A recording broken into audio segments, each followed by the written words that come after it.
வெறும் பேச்சு மட்டுமே போதாது. செயலில் நம்ம இறங்கணும்னு சொன்னா சாதிக்க முடியும். நம்மால முடியுங்கிறது தான் நம்முடைய நோக்கமே. முடியாது எதுவுமே கிடையாது. ஆனால் தொடர்ந்து அடிக்கணும், அப்பதான் நடக்கும். கவுந்தப்பாடி நாட்டு சர்க்கரைக்கு புவிசார் குறியீடு வாங்கி இருக்கணும்னு சொன்னால் நாம் பெற்றிருக்கிற அரசியல் அங்கீகாரம். சட்டமன்றத்திற்குள்ளே என்னை அனுப்பினீர்கள், நான் அங்கே பேசினேன். இல்லைன்னா நான் எப்படி பேச முடியும்? உங்களோட உட்காந்துக்கிட்டு நம்ம தளபதி மாதிரி இங்கிருந்து இங்கே தான் கோரிக்கை வச்சுட்டு இருக்க முடியும். வேறு வழி கிடையாது. இப்போ நாமக்கல்ல விவசாயிகள் குறைதீர்ப்பு கூட்டம் நடக்கும் வெள்ளிக்கிழமை, மாதத்தினுடைய 4வது வெள்ளிக்கிழமை.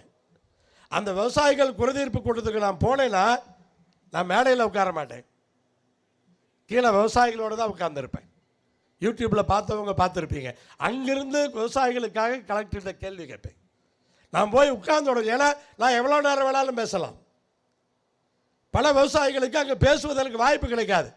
அவங்களாம் என்ன பண்ணுவாங்க, எழுதி கொண்டு என்கிட்ட கொடுத்துருவாங்க, இதை கொஞ்சம் பேசுங்களா அப்படின்னு. ஸோ அந்த கோரிக்கைகளை இங்கிருந்து கேட்கறத விட அங்கிருந்து கேட்கறது ரொம்ப சுலபம். ஆனால் இப்படி நீங்க பெற்றுக் கொடுத்த அந்த அரசியல் அங்கீகாரம் தான். பண்ணை சாரா கடன் ஒரு கடன் இருந்தது. சித்தோட்லேருந்து அண்ணெல்லாம் ஒரு 158 பேர் எனக்கு பண்ணை சாரா கடனில் சொத்தெல்லாம் அடகு வச்சுட்டோம், பொண்ணு கல்யாணம் வந்துருச்சு, சொத்து விலை ஏறி போச்சு, ஆனால் இப்போ விற்க முடியாமல் இருக்கிறோம் என்று சொன்னார். எனக்கு தெரிஞ்சது அவ்வளோதான். அந்த 158 பேருக்காக நான் சட்டமன்றத்தில் பேசினேன்.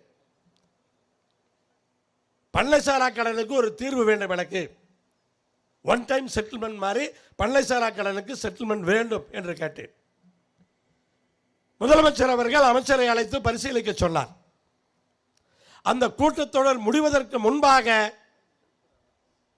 கூட்டுறவுத்துறை அமைச்சர் மாண்புமிகு பெரிய கருப்பன் அவர்கள் அங்கு சட்டமன்றத்தில் அறிவித்தார். ஈஸ்வரன் இதை கேட்டார். அதற்கான தீர்வை நாங்கள் கண்டிருக்கிறோம். ஆனால் ஈரோட்டில் இருக்கிற 158 பேர் மட்டுமல்ல, தமிழ்நாட்டில் இருக்கிற 3,14,000 பேருக்கு என்று சொன்னார். அப்ப அது நம்முடைய அரசியல் அங்கீகாரம். சட்டமன்றத்தில் பேசிய காரணத்தினால் முதலமைச்சருடைய கவனத்திற்கு செல்லுகிறது. முதலமைச்சர் உடனடியாக அமைச்சரிடத்தில் சொல்லுகிறார். அது நடந்திருக்கிறது. பலமுறை நான் சட்டமன்றத்திலே பாண்டியாறு பொன்னம்பலா திட்டத்திற்காக பேசியிருக்கிறேன்.